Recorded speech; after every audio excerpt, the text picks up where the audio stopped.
Информациите стигнуваат до вас. Вмрежувањето и соработката за прашање од заеднички интерес, зближувањето и размената на искуства, чиј крајен резултат е уривањето на прекуграничните бариери меѓу земјите од регионот, беше главната поента на форумот.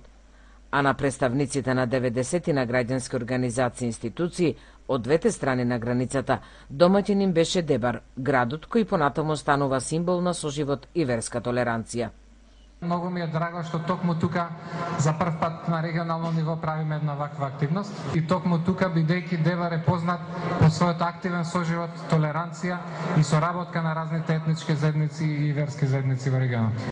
Она што го сработиле и што го работат представниците од градот домаќин, потоа од Битола, Пешкопеја, Елбасан, Кичево, Врапчиште, Струга и многу други места, активностите ги презентираа во изложбениот дел од форумот.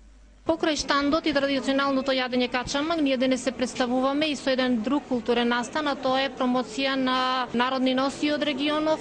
Тука, сметајќи на мултиетничноста и на соживотот, ги опфативме сите носи кои што се традиционални во регионот Дебар, Река и Центар Жупа. Ние сме организација за заштита на лицата со посебни потреби од градот Елбасан. Се чувствуваме одлично и мило ние што на наши колеги од повеќе македонски градови можеме да им го кажеме нашето искуство, но и да прибереме искуства како тие работат.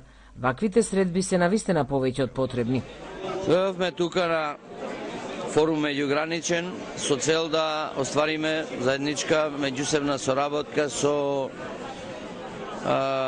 комшиите, така кажано, од Република Албанија, кои се тука присутни и начелно има заинтересирани за соработка од двете страни на економски план.